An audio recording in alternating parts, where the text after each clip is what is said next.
Hello everyone, this is Abhishek Rai and I welcome you all to your favorite YouTube channel Rai Education। rai education channel पे आप सभी भाई बंधुओं का हार्दिक स्वागत है। मित्रों, कल शाम को मैंने एक अपडेट दी थी, कल शाम को क्या कल रात में, कि चकबंदी लेखपाल की भर्ती हो गई है खारिज। प्रश्न चिन्ह लगाया था उस पर, क्योंकि वो ऑथेंटिकेट नहीं थी, लेकिन उस पर कई लोगों ने बहुत अच्छा कमेंट किया, तो बहुत बहुत शुक्रिया आप लोगों का। और आज के न्यूज़पेपर से सबसे पहले उसी न्यूज़ को ऑथेंटिकेट करूंगा कि चकबंदी लेखपाल की भर्ती हुई खारिज, जो बताया वही हुआ। दूसरा, 68,500 काउंसलिंग पूरी, नियुक्ति पत्र जारी। टीजीटी परीक्षा में रही 62% उपस्थिति। एनआईएस डीएलएड परीक्षाएं 15 व 16 को। तो इतनी इंपॉर्टेंट न्यूज़ आज के प्रमुख अखबारों से, और इसके अलावा कई और न्यूज़ को हम लोग अपडेट करेंगे, क्लियर करेंगे, क्लियरिफाई करेंगे इस वीडियो सेशन में। तो वीडियो लास्ट तक देखिएगा, वीडियो मैक्सिमम से मैक्सिमम शेयर करिएगा। ऐसे ही आज के प्रमुख अखबारों सेशन में सबसे पहले हमारे चैनल पे मॉर्निंग सेशन में आप लोगों को लेके आता हूँ प्रमुख अखबारों से इंपॉर्टेंट न्यूज़ अपडेट पूरे प्रदेश भर की। तो चलिए वीडियो शुरू करते हैं, वीडियो मैक्सिमम से मैक्सिमम शेयर करिए। तो पहले ऑथेंटिकेशन की बात करता हूँ, तो आज भी करूँगा। अमर उजाला का न्यूज़पेपर है, रविवार 10 मार्च 2019 प्रयागराज से ये प्रकाशन प्रकाशित होता है। चकबंदी लेखपाल की सीधी भर्ती प्रक्रिया निरस्त उन मित्रों के लिए है जो कल शाम को कमेंट कर रहे थे कि ऐसा कुछ नहीं होगा, लेकिन मैंने बोला था कि ओबीसी और एसटी की जो वैकेंसीज़ है नहीं, तो उसके लिए तलब किया गया है। और पुनः आप लोगों को वो चीज़ दिखा दूँ जो आपका पत्र जारी किया गया था निरस्त करने के लिए। तो कल ये मैंने आप लोगों को अपडेट दी थी कि चकबंदी आयुक्त उत्तर प्रदेश लखनऊ, ये देखिए दिनांक 9 मार्च 2019 यानी कल की अपडेट थी। और रविंद्र कुमार दुबे जो संयुक्त संचालक हैं चकबंदी कृत्य आयुक्त, उन्होंने ये यूपी ट्रिपल एससी के सचिव को ये पत्र लिखा था और इसके द्वारा उनको संबोधित किया था कि जब यहाँ पे आपकी पिछड़े वर्ग यानी कि ओबीसी की और अनुसूचित पिछड़ा वर्ग तथा अनुसूचित जनजाति वर्ग का आरक्षण कोटा पूर्व से ही भरा गया था, ऐसा क्यों हुआ और उसमें क्यों सीटें नहीं आई। 1364 पद में बस जनरल की और आपके एससी की सीटें आई हैं, ना कि ओबीसी की आई है, ना आपकी एसटी की आई है। तो इस वजह से ये रहा और इसको तुरंत निर्देशित किया गया और इस प्रक्रिया को निरस्त किया गया। तो आइए आज के न्यूज़पेपर से इसको ऑथेंटिकेट करते हैं। ओबीसी और एसटी श्रेणी के एक भी पद का विज्ञापन न निकालने पर फैसला, जांच के आदेश। 1364 पदों पर अनारक्षित श्रेणी के 1002 व अनुसूचित जाति के 362 पदों का निकाला गया था विज्ञापन। प्रदेश सरकार ने चकबंदी लेखपाल के 1364 सीधी भर्ती के पदों पर भर्ती प्रक्रिया को निरस्त करने का फैसला किया है। इन पदों पर भर्ती के लिए अन्य पिछड़ा वर्ग ओबीसी और अनुसूचित जनजाति एसटी श्रेणी के एक भी पद का विज्ञापन नहीं दिया गया।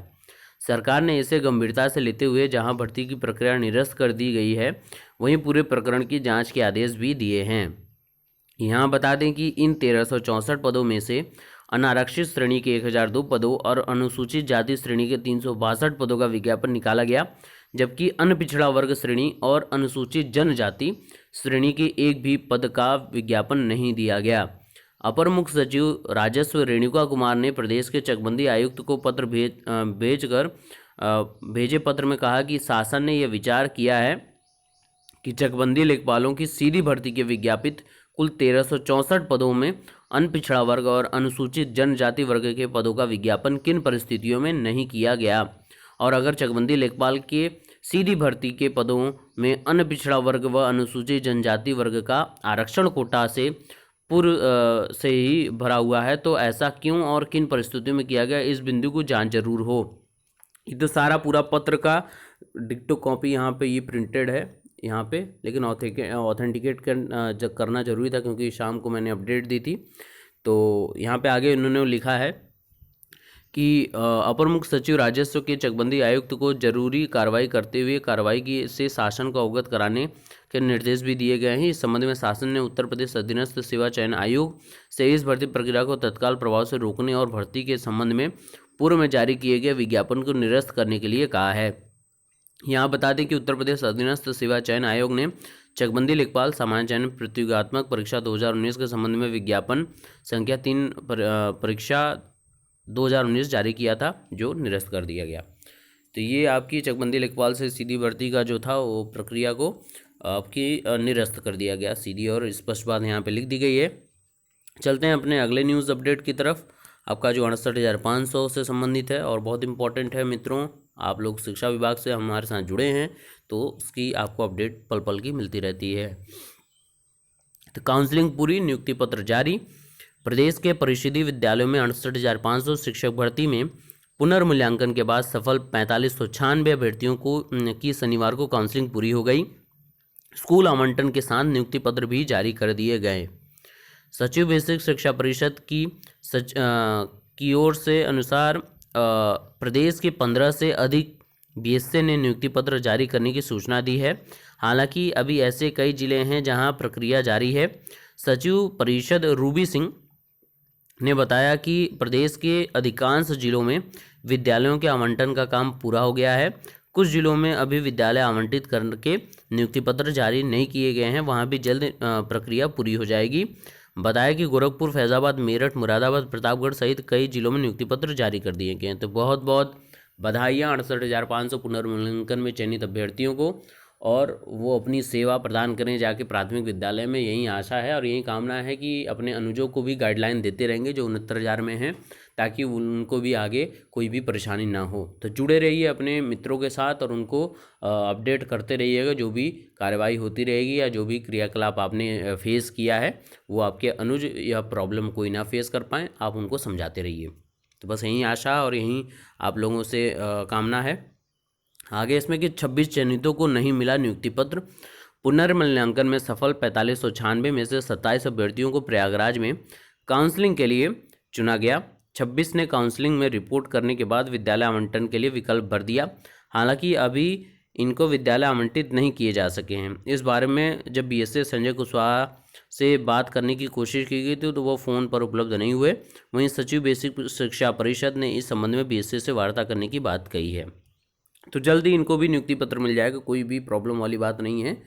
थोड़ा सा देखिए हेक्टिक काम है, कुछ जगह कुछ जिलों में हो चुका है सारा काम और कुछ जिले ऐसे हैं जहाँ पे नहीं हुआ है, अभी बचा है, तो वो कार्य तो होगा ही होगा। ओके, तो परेशान बिल्कुल ना हो, सबको नियुक्ति पत्र मिलेगा जिन्होंने अपना पूरा काउंसलिंग पूरी प्रक्रिया पूरी की है। आगे बढ़ते हैं अगले न्यूज़ की तरफ। अगली न्यूज़ है हमारी कि NIOS DLED परीक्षाएं 15 व 16 को। NIOS यानी national institute of open schooling से जिन मित्रों ने DLED फॉर्म भरा है, अप्लाई किया, प्रशिक्षण कर रहे हैं, उनकी परीक्षाएं 15 व 16 को हैं। राष्ट्रीय मुक्त विद्यालय शिक्षा संस्था NIOS की ओर से संचालित DLED चतुर्थ सेमेस्टर की सैद्धांतिक परीक्षा 15 व 16 मार्च को होगी। इसके साथ ही NIOS की ओर से संचालित माध्यमिक एवं उच्च माध्यमिक कक्षाओं की अप्रैल की प्रायोगिक परीक्षाएं 16 से 30 मार्च के बीच होंगी। NIOS के क्षेत्रीय निदेशक सतीश वी ने बताया है कि PDPET ब्रिज कोर्स परीक्षा की 520, 522, 523 और 524 प्रश्न पत्र की परीक्षाएं क्रमशः 19, 22, 23 एवं 25 मार्च को होंगी। क्षेत्रीय निदेशक की ओर से जारी विज्ञप्ति में कहा गया है कि विशेष DLED परीक्षा 501, 502, 503, 504, 505 की परीक्षा, ये सब कोड हैं आपके विभागा जो अलग अलग आपके हैं बैचेस, उनके अलग अलग कोड हैं कि परीक्षा 26 से 30 मार्च में होंगी। और NIOS के क्षेत्रीय निदेशक ने बताया कि अभ्यर्थियों के प्रवेश पत्र वेबसाइट पर अपलोड कर दिए गए, तो आप अपने वेबसाइट से अपना प्रवेश पत्र डाउनलोड करके सारी चीज़ें डिटेल देख सकते हैं।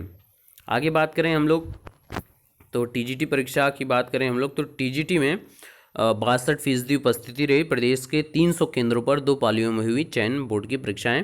आरोप है कि बड़ी संख्या में सादी OMR जमा की गई हैं। तो इसमें भी देखिए अब क्या हो सकता है कि धांधली का कोई कारण ना हो, सरकार इस पर विशेष और आयोग इस पर विशेष ध्यान दे। माध्यमिक शिक्षा सेवा चयन बोर्ड की TGT परीक्षा प्रदेश के 300 केंद्रों पर शनिवार को 2 पालियों में हुई।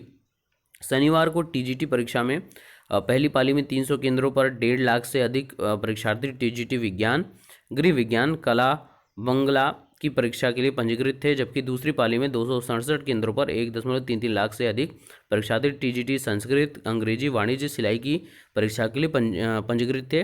और प्रदेश भर में हुई परीक्षा में लगभग 62% उपस्थिति रही है। तो ये इंपॉर्टेंट रही। और यहाँ पे यही आरोप लगाया कि बड़ी संख्या में सादी OMR जमा की गई है, तो इस पर भी कार्रवाई हो सकती है।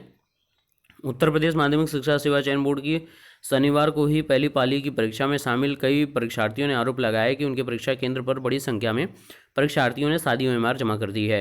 इन परीक्षार्थियों का आरोप है कि चयन बोर्ड के लोगों ने इस परीक्षार्थियों का आश्वस्त किया है कि सादी ओएमआर बाद में भर दी जाएगा। आरोप लगाने वालों का कहना था कि जब परीक्षा में माइनस मार्किंग नहीं है तो ओएमआर सादी रखना समझ से परे है। चयन बोर्ड के परीक्षा नियंत्रक ने इस तरह के आरोप को निराधार बताया है। हालांकि जो भी होगा, जब बात उठी है तो वो कहीं ना कहीं इस पर जांच जरूर होगी। और ये चलते चलते एक न्यूज़ अपडेट ये कि ईवीवी शिक्षक भर्ती में गरीब सवर्णों को भी मिलेगा आरक्षण। विश्वविद्यालय और महाविद्यालय में 200 पॉइंट रोस्टर के तहत शिक्षक भर्ती के लिए अध्यादेश आने के बाद नई भर्ती में ओबीसी, एससी, एसटी और अभ्यर्थियों के साथ ही गरीब सवर्णों को भी आरक्षण का फायदा मिलेगा। शिक्षक भर्ती के लिए विज्ञापन नए सिरे से जारी होने जा रहा है, जो इसमें 10% गरीब सवर्ण आरक्षण व्यवस्था लागू, यानी 10% का जो आरक्षण है वो इसमें लागू होगा। और 558 में तकरीबन 54 पदों पर होगी गरीब सवर्णों की भर्ती। 200 पॉइंट रोस्टर से ओबीसी, एससी, एसटी को भी फ़ायदा होगा। तो ये इम्पोर्टेंट अपडेट रही। और तो मिलते हैं फिर अगले वीडियोस में। ये आज तक की आज की मॉर्निंग की अपडेट रही। और जुड़े रहिए सारी न्यूज़ अपडेट के लिए, लीगल अपडेट के लिए, राय एजुकेशनल के साथ। जो भी ऑथेंटिकेटेड न्यूज़ होगी देर से आएगी, लेकिन ऑथेंटिकेट करके आप लोगों के समक्ष पेश करने की कोशिश करता हूँ हर बार। तो बने रहिए हमारे साथ। Stay tuned on Rai educational, stay blessed and stay motivated. God bless you all. Bharat माता की जय। Thank you so much.